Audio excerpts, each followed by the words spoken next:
नमस्कार दोस्तों, स्वागत है आप सभी का आपके अपने प्यारे से ऑफिशियल यूट्यूब चैनल पार एजुकेशन पर। जैसा कि आपको पता होगा कि आज का जो दिन है ट्यूसडे यानी कि मंगलवार है।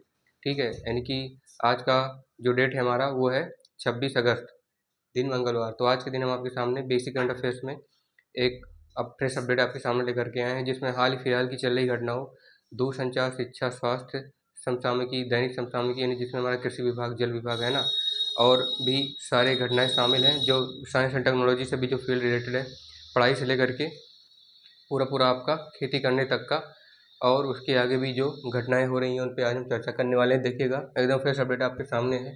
पहला आपका जो डेट है 26 अगस्त, ट्यूसडे के दिन डेली करंट अफेयर्स में आपका जीके जीएस कवर होने वाला है। आइएगा, बिना वीडियो को देरी के स्टार्ट किया जाए ताकि हम लोग कम से कम टाइम में अच्छे से समझ पाएँ, ताकि क्वेश्चन को देखने से ही हमें पता चल जाए एक ही 2 सेकंड में कि इसका आंसर क्या है। ठीक है, किससे अभी हाल ही में नए उपराष्ट्रपति, नए उपराष्ट्रीय सुरक्षा सलाहकार यानी कि NSA नियुक्त किया गया है। अभी हाल ही में ऐसे कौन से पुरुष हैं या शख्स हैं या फिर महिला है जिन्हें राष्ट्रीय सुरक्षा सलाहकार NSA, नेशनल सिक्योरिटी एडवाइज़र नियुक्त किया गया है? तो पहला है अजीत डोभाल, दूसरा अनीश दयाल सिंह, तीसरा स्मृति सेन, चौथा है राजपत ठाकुर। ठीक है, तो उनको बता दें अजीत डोभाल जो है हमारे NSA हैं। ठीक है, ये उपराष्ट्रपति सुरक्षा सलाहकार नहीं, ये केवल राष्ट्रीय सुरक्षा सलाहकार है।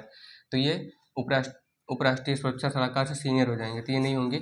अनीश दयाल सिंह को इस बार उपराष्ट्रपति सलाहकार यानी उपराष्ट्रीय सुरक्षा सलाहकार नियुक्त किया गया है। तो Anish Dayal Singh is appointed as the vice, okay, या फिर एज द उप नेशनल सिक्योरिटी एडवाइज़र या vice national security adviser.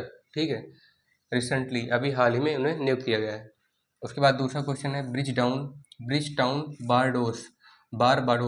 Barbados में आयोजित 68वें राष्ट्रमंडल में संसदीय सम्मेलन CCP में भारतीय प्रतिनिधि कमंडल का नेतृत्व कौन करेगा?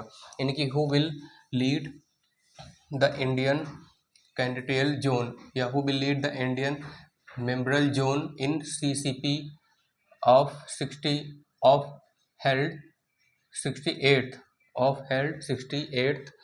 नेशनल जोन या nation zone for parliamentary, okay, parliamentary summit CCP। ठीक है, पार्लियामेंट्री समिट CCP में आयोजित भारतीय प्रतिनिधि मंडल का यानी भारतीय प्रतिनिधि मंडल का जो नेतृत्व है वो कौन करेगा? कहाँ पे? बारबाडोस में आयोजित है, ब्रिज टाउन में। तो इस बार लोकसभा अध्यक्ष ओम बिरला करेंगे, वेंकैया नायडू करेंगे, या फिर अमित शाह करेंगे, या फिर राजपाल यादव करेंगे। ठीक है, तो हमको बता दें कि अपने जो लोकसभा के अध्यक्ष हैं ओम बिरला, ठीक है, लोकसभा अध्यक्ष, वो करेंगे इस बार भारतीय प्रतिनिधि मंडल का नेतृत्व। ठीक है, लेकिन जो भारतीय प्रतिनिधि मंडल है अपना, उसका लीडरशिप इस बार उसका जो लीड करने का काम है वो अपने भारतीय लोकसभा अध्यक्ष ओम बिरला करेंगे। तो Indian Lok Sabha head Om Birla will lead the Indian member zone in held 68 held national zone parliamentary summit CCP। ठीक है, आइए आगे बढ़ते हैं। क्या है? विश्व युवा तीरंदाजी 2025 में U18 रिकर्व कैटेगरी में स्वर्ण पदक किसने जीता? यानी कि who won the gold medal in recurve category U18 in archery battle of world youth championship. ठीक है, किसने जीता? शार्वरी सेंडे ने इस बार जीता है।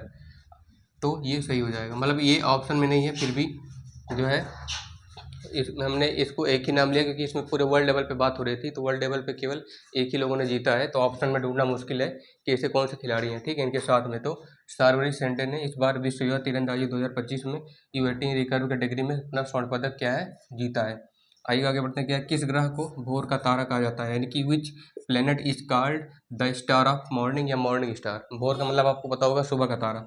तो बुध है, शुक्र है, पृथ्वी है, मंगल है। शुक्र को हम लोग भोर का तारा और सांझ का तारा भी कहते हैं, क्योंकि शाम के समय भी शुक्र जैसे गांव में बोलते हैं, शुक्र चमकता हुआ दिखाई देता है।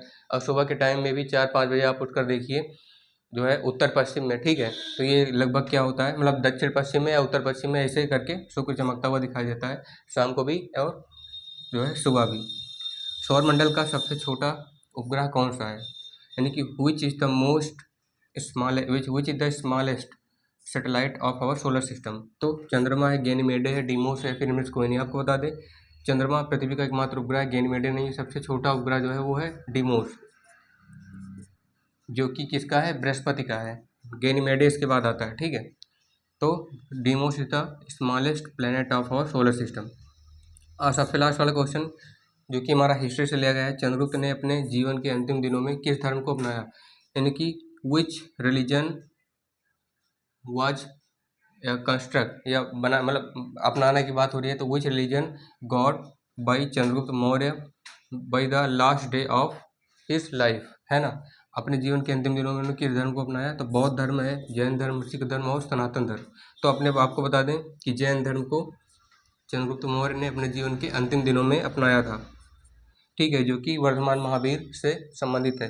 तो चंद्रगुप्त मौर्य गॉड द जैन धर्म या Jain religion and the last moment of his life, ठीक है। अपने जीवन के अंतिम क्षणों में, अपने जीवन के अंतिम दिनों में उन्होंने जैन धर्म को अपनाया। तो दोस्तों आशा करता हूँ कि हमारे द्वारा से वीडियो में दी गई आपको जानकारी, जो कि स्टार्टिंग से लेकर के एंड तक आपने कंटिन्यू देखा होगा, आपको समझ में आया भी होगा। अगर समझ में नहीं आया है तो वीडियो को दोबारा से रिप्ले करके देख सकते हैं। मिलते हैं आपसे नेक्स्ट वीडियो में, तब तक के लिए पढ़ते रहिए, मस्त रहिए। बहुत बहुत धन्यवाद आपका।